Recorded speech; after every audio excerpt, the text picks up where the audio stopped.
Kali ini saya akan mengisahkan sebuah cerita yang berjudul Kembang Sangga Langit. Sebelum hidup kita berputar-putar menyesakkan di antara rutinitas sehari-hari, kuliah, bekerja, cicilan rumah, anak sekolah, rumah tangga yang carut-marut, dan berbagai permasalahan orang dewasa lainnya. Tuhan yang Maha Baik menghadiahi kita sesuatu yang istimewa, yaitu masa kanak-kanak. Itulah hadiah Tuhan mula-mula. Masing-masing dari kita membawa masa kanak-kanak mereka hingga dewasa. Meskipun itu dari episode-episode yang terpisah-pisah, adegan-adegan di masa kanak-kanak yang entah bagaimana otak kita memerangkapnya sepotong demi sepotong menjadi ingatan absurd yang indah dan menyenangkan. Walaupun ada sebagian dari ingatan itu menegangkan, traumatis, dan ingin dilupakan bagi sebagian orang, tapi selalu ada episode indah yang dibawa kemana-mana di setiap perjalanan hidup manusia. Saat sepi menyergap jiwa dewasa, ingatan tentang masa kecil akan muncul dari kegelapan. Seperti kunang-kunang datang dari rumpun bambu di belakang rumah kakek nenek kita, berputar-putar pelan membiaskan cahaya, lalu menari memanggil teman-temannya untuk bercerita tentang ingatan-ingatan masa kecil. Kisah nyata maupun mimpi-mimpi yang teringat dan yang terlupa. Setidaknya begitu menurut Ratri. Di antara ingatan-ingatan indah, ada sepenggal kisah masa kecil yang aneh, menyisakan misteri yang selalu menggelitik ingatan Ratri. Kisah dirinya dan sebuah nama yang terlalu menyeramkan untuk dia sebut.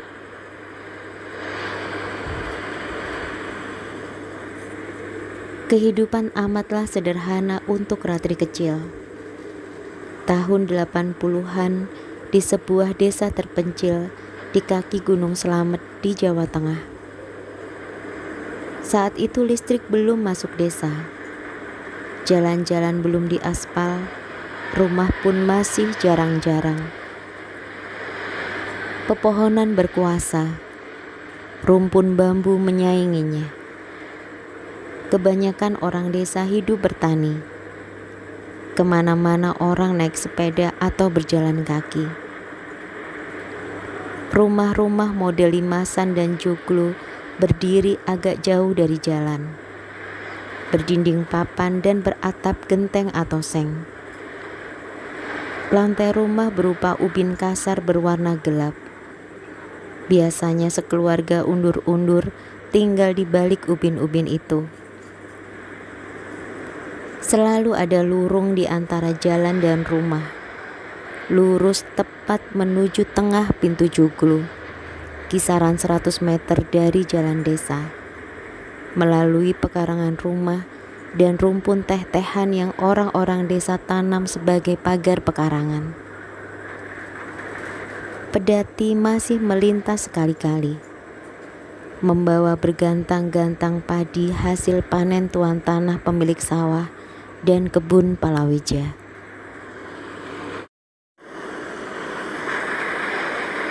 Ratri masih ingat suara lonceng di leher sapi besar yang menarik pedati itu. Suara lonceng yang berima-rima seiring langkah kaki sapi bermata hitam besar terngiang-ngiang di telinga kecilnya.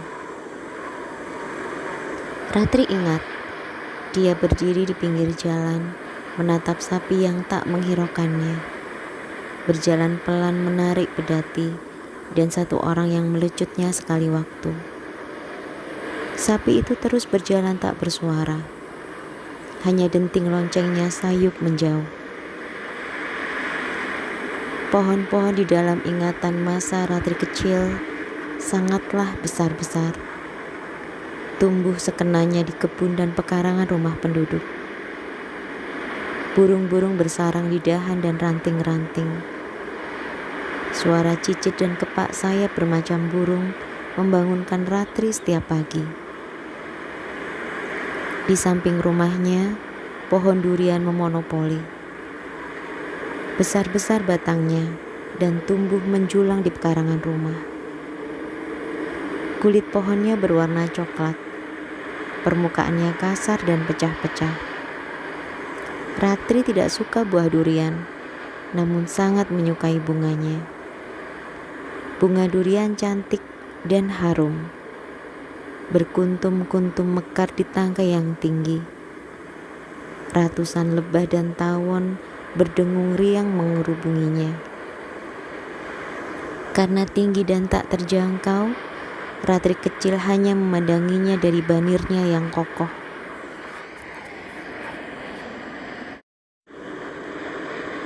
Anak perempuan itu akan duduk berlama-lama di peluk banir pohon durian yang terbesar, bercakap-cakap dengannya. Bulan Februari adalah saat pohon-pohon sangat kewalahan dengan bunga-bunga yang seolah tumbuh dalam semalam.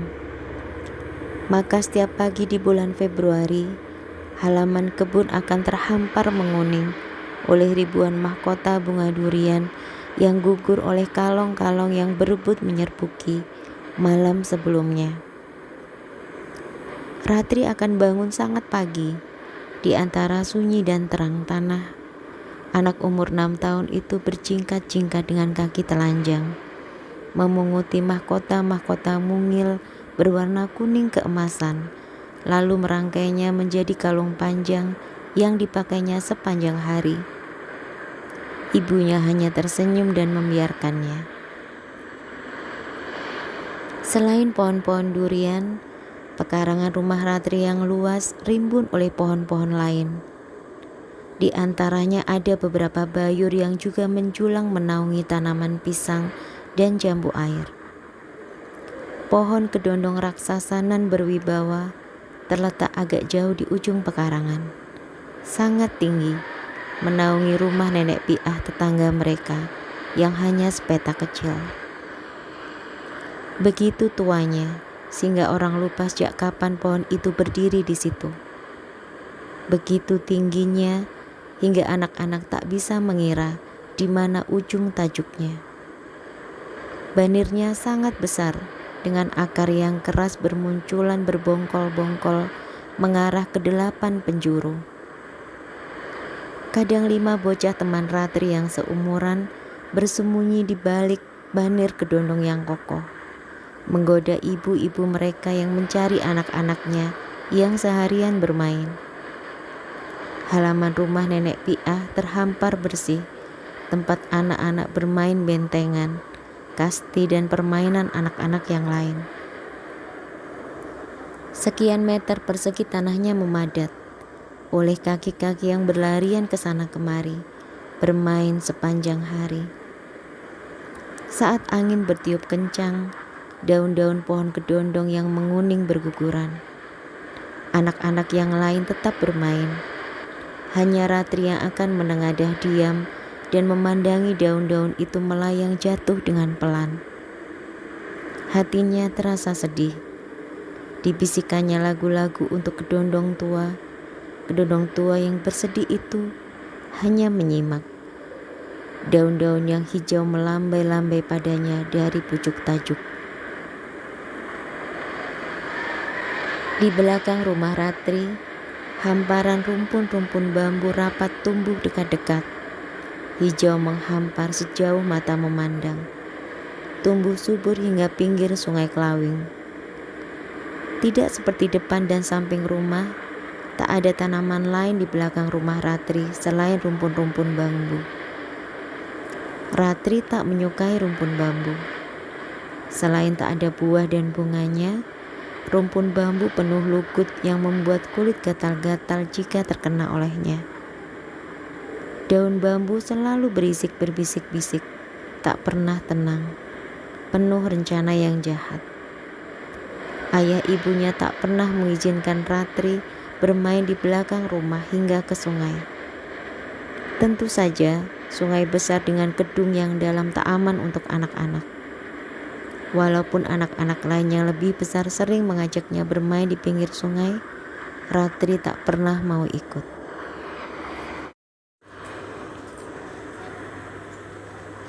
Ratri menyukai halaman depan rumahnya. 6 pohon sirsak berbaris di sebelah rumpun bunga Desember. Tumbuh rendah dengan daun-daun yang rimbun. Buahnya berduri-duri, tapi sangat bermanfaat. Daunnya hijau cemerlang, bunganya dengan kelopak keras berbentuk hati bertumpuk-tumpuk, berwarna putih kehijauan. Aromanya wangi sekali. Saban pagi, Ratri menciumnya langsung dari tangkai pohon, dan aroma atsiri membuatnya tersenyum senang. Di kanan kiri lurung menuju rumahnya, tanaman pisang berumpun-rumpun tumbuh di antara beberapa pohon kelapa.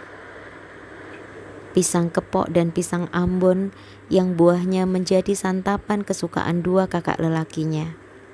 Lalu berupa-rupa semak dan tanaman merambat, uwi gembili dan rumpun lengkuas. Serumpun melati yang ditanam ibunya di dekat pintu masuk rumah, kembang sepatu merah jambu, dan sedap malam yang merambat di pagar bambu di samping rumah adalah yang selalu Ratri tunggu-tunggu kemunculan bunganya. Tapi dari kesemuanya, pohon jambu air adalah yang paling Ratri sayangi. Tumbuh rimbun ceria di tengah halaman depan, dengan ranting kuat namun ramah yang bisa bocah kecil itu panjat. Dan buahnya yang sangat ranum bergerombol-gerombol bersukaria, merah dan segar merona. Saat jambu air itu mulai berbunga, Ratri berseri-seri tak sabar menantikan buahnya. Ratri kecil tumbuh menjadi anak perempuan yang menyukai bunga, daun, dan pepohonan. Sendekala, orang Banyumas menyebutnya, adalah waktu senja hari saat anak-anak harus sudah pulang ke rumah. Saat pintu-pintu ditutup dan pelita-pelita dinyalakan. Kampung yang rimbun menghijau akan segera ditelan kegelapan.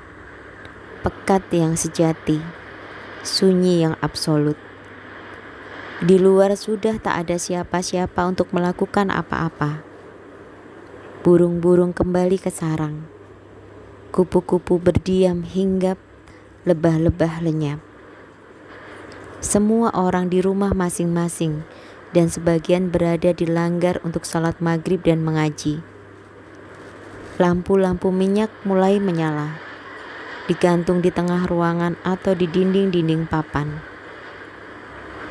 Lampu teplok, orang desa bilang, atau sentir untuk sebagian orang. Ratri kecil yang senang bermain dengan teman-temannya selalu pulang sebelum jam 5 sore. Nasihat ibunya agar pulang sebelum sendekala selalu diingatnya baik-baik. Lagi pula Ratri sangat takut dengan kegelapan. Sejauh yang Ratri masih ingat, malam di desanya sangat gelap. Semakin malam, semakin gelap dan sunyi. Saat orang laki-laki dan anak-anak selesai mengaji di langgar dan pulang ke rumah masing-masing, kesunyian semakin terasa. Jam 9 malam tak terdengar apa-apa lagi, kecuali sayup suara gamelan lamat-lamat di kejauhan. Orang nanggap wayang, kata bapak. Dan Ratri kecil termenung-menung tidak bisa tidur hingga larut malam. Kegelapan dan kesunyian adalah sesuatu yang tidak disukainya. Sesekali suara kentongan bambu dipukul satu-satu, berasal dari pos kamling yang berada di sekian ratus meter dari rumahnya. Ratri kecil meringkuk di samping ibunya, lalu jatuh tertidur dalam ketidaksabarannya menunggu pagi.